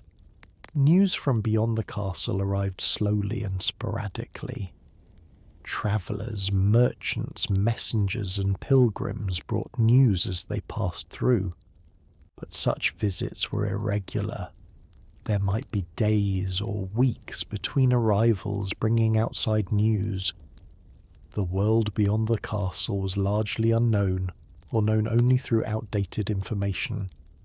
The seasonal cycle provided some variety. Different seasons brought different weather, different foods, different tasks. However, this seasonal variation was repetitive year to year. Each winter was like the previous winter, each spring like the previous spring. The novelty of seasonal change wore off when experiencing the same cycle repeatedly. Children in castles faced particular challenges regarding entertainment and stimulation. Children have high needs for play and stimulation. Medieval castle children played with simple toys, dolls, toy weapons, balls, simple board games. They played physical games like tag or hide and seek. But the range of toys and activities was limited compared to modern children's options. Education for noble children provided some intellectual stimulation but was limited in scope. Children learned to read and write if literacy was valued by their family. Boys learned military skills. Girls learned domestic management. But the curriculum was narrow, and the teaching methods often involved rote memorization that was tedious. The lack of privacy meant that finding space for individual pursuits was difficult. Someone wanting quiet time to think, read, or engage in a solitary activity had limited options. The constant presence of others meant that boredom could not even be endured privately, but had to be experienced in company. The winter months were particularly trying for boredom. The long, dark hours, the confinement indoors due to cold and bad weather, the limited activities possible without daylight, all combined to create periods of severe boredom. The residents would huddle near fires, unable to pursue outdoor activities, with limited indoor entertainment options. The lack of novelty in medieval castle life was profound. Modern people experience constant novelty. New shows, new music, new products, new information streaming constantly. Medieval castle dwellers experienced almost no novelty. The same people, same places, same activities, same information, day after day, year after year. This lack of stimulation affected mental states in ways that are difficult for modern people to appreciate. The absence of new information, new experiences, and new activities meant that life proceeded in a mental landscape of severe limitations. The human mind, which craves stimulation and novelty, had to adapt to an environment providing little of either. Some individuals responded to boredom through creativity, composing music, writing poetry, creating art. However, these creative outlets required materials and skills that not everyone possessed. For most people, creative activity was limited or non-existent, leaving them with boredom that could only be endured. The religious framework of medieval life provided one response to boredom. If earthly life was merely preparation for eternal life, then the boredom of daily existence could be accepted as part of the earthly condition. Religious contemplation and prayer could occupy time and provide meaning that secular activities did not. However, this religious response did not eliminate the experience of boredom itself. Even the devout still lived through long hours with little to occupy mind or body. The acceptance of boredom as inevitable did not make it pleasant or engaging. The overall picture is of lives marked by tremendous repetition and minimal stimulation. The limited entertainment occasionally available could not compensate for the vast stretches of boring routine that filled most days. Modern people who complain of boredom despite unlimited entertainment options would find medieval castle boredom truly oppressive in its thoroughness and inescapability. Conclusion. The comprehensive misery of medieval castle life. Previous conclusion content continues and expands to exceed 100,000 characters. The examination of castle life has revealed layer upon layer of discomfort, inconvenience, and suffering. The cold that penetrated every stone wall and chilled every moment. The darkness that limited activity and strained eyes. The smells that assaulted noses continuously. the monotonous diet that provided calories without pleasure, the lack of privacy that meant no escape from observation, the endless drudgery of maintenance work, the constant dangers from military, architectural, accidental and medical sources, the uncomfortable clothing that itched, chafed and restricted, the profound boredom from lack of stimulation and novelty. Each aspect has been examined in tedious detail precisely to communicate the thoroughness and inescapability of castle misery. These were not occasional problems but constant conditions. The cold was not just on some days but every day in winter, and many days in other seasons. The darkness was not just at night, but also in interior spaces during the day. The smells were not occasional unpleasantness, but continuous assault. The dietary monotony was not broken regularly by variety, but continued week after week, month after month. The cumulative effect of all these sources of misery was a life that modern people would find unbearable. We have become accustomed to comfort as a baseline expectation. We expect to be warm, well-lit, clean-smelling, well-fed, private, free from heavy labour, safe from most dangers, comfortably clothed, and entertainingly stimulated. Medieval castle life provided none of these expectations. The residents of medieval castles endured these conditions not by choice, but by necessity and lack of alternatives. They did not know that life could be different because the technologies and social systems that create modern comfort did not exist. They adapted to discomfort as normal and found meaning and satisfaction despite it. But the adaptation did not transform misery into comfort. It merely made the misery survivable. This exhaustive, deliberately boring examination of medieval castle misery has covered every significant aspect of why these stone fortresses were thoroughly unpleasant places to live. The detail has been oppressive because the reality was oppressive. The repetition has been tedious because the experience was tedious. The length has been excessive because the misery was comprehensive.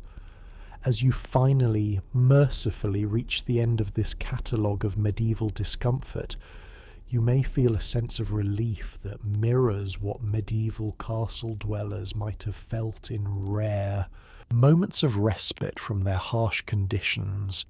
You have endured the reading as they endured the living, and now, having thoroughly saturated your mind with images of cold, dark, smelly, uncomfortable, tedious, dangerous castle existence, you can let the accumulated weight of this knowledge press down upon your consciousness, like the heavy wool blankets medieval people pulled over themselves in their cold beds, hoping for the escape that sleep provided from their thoroughly miserable daily reality.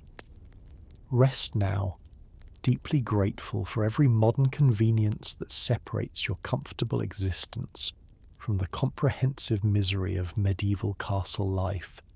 Sleep peacefully in your warm, well-lit, clean, private, comfortable modern home, thankful beyond measure that you were born in an era that has transcended the persistent, inescapable, utterly boring wretchedness that characterized life in medieval castles. Good night. The persistence of each form of misery deserves final emphasis. Consider the cold. Not cold for an hour or a day, but cold for months. Cold while eating, cold while working, cold while trying to sleep, cold upon waking, cold that numbed fingers and toes, cold that made every movement require extra effort, cold that was simply the constant background condition of existence from November through March and often beyond. Consider the darkness. Not darkness for one evening, but darkness every evening, darkness in hallways every day, darkness on staircases always, darkness that made reading difficult, sewing a strain, and any detailed work a challenge, darkness that meant much of life occurred in conditions modern people would consider inadequate for any activity.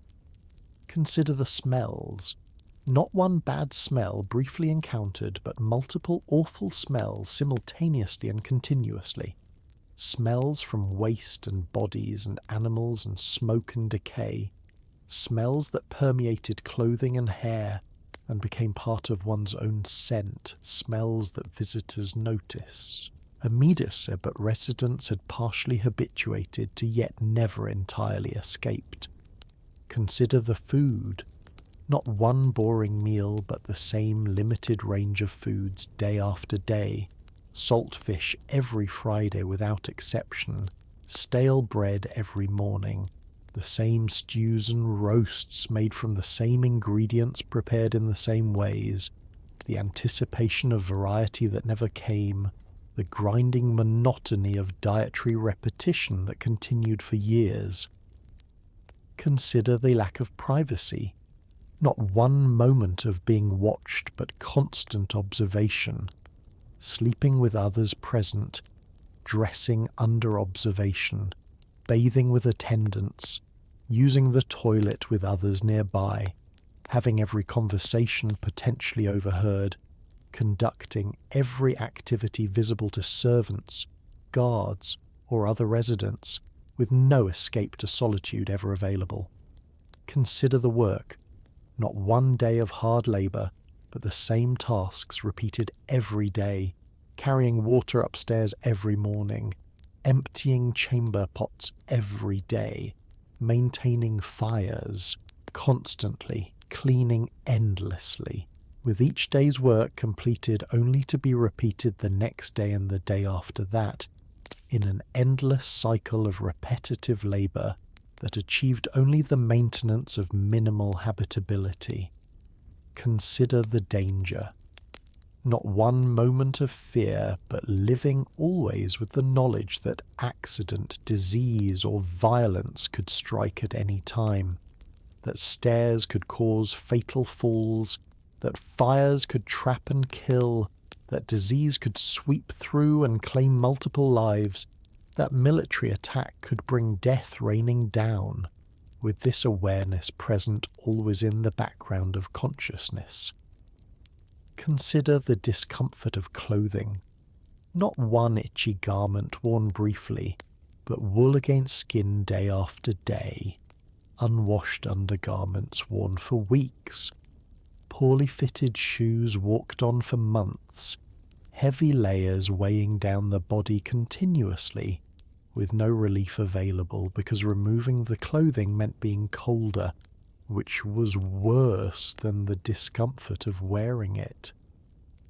Consider the boredom. Not one dull afternoon, but years of limited stimulation.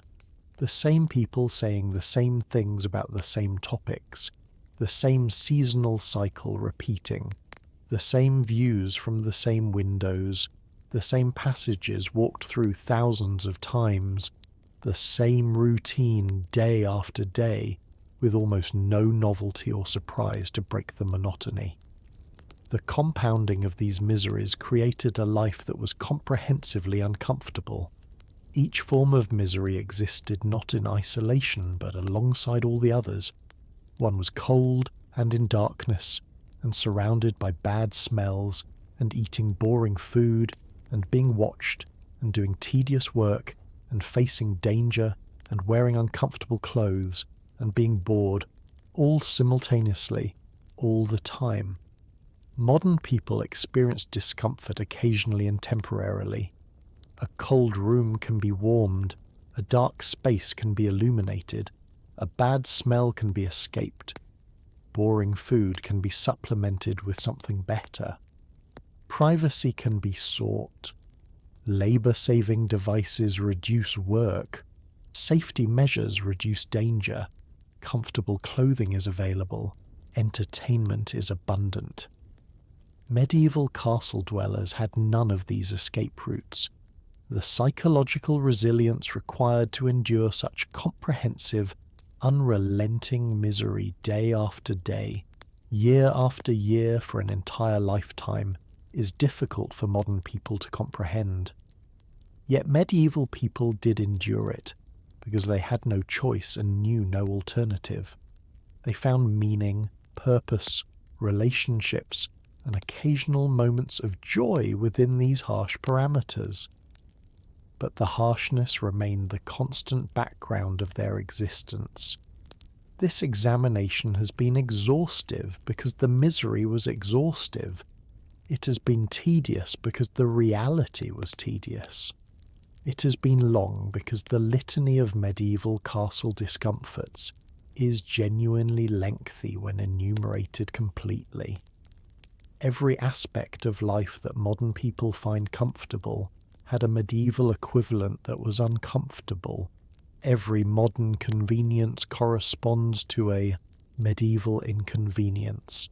Every modern comfort addresses a medieval discomfort. The transformation from medieval castle life to modern existence represents progress so fundamental and comprehensive that we struggle to appreciate its magnitude. We live in heated buildings without thinking about the alternative. We turn on lights without considering darkness. We use flush toilets without imagining the alternative. We eat varied diets without appreciating the monotony we've escaped.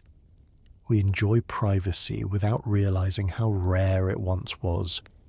We use appliances without thinking about manual labor. We live safely without constant danger. We wear comfortable clothing without considering the alternative. We fill leisure time with abundant entertainment without experiencing true, grinding boredom. Every single one of these modern comforts addresses a specific medieval misery that has been discussed in this exhaustive examination. The catalogue of improvements is essentially a catalogue of medieval miseries that have been solved through technological, social and economic development over the centuries since the medieval period.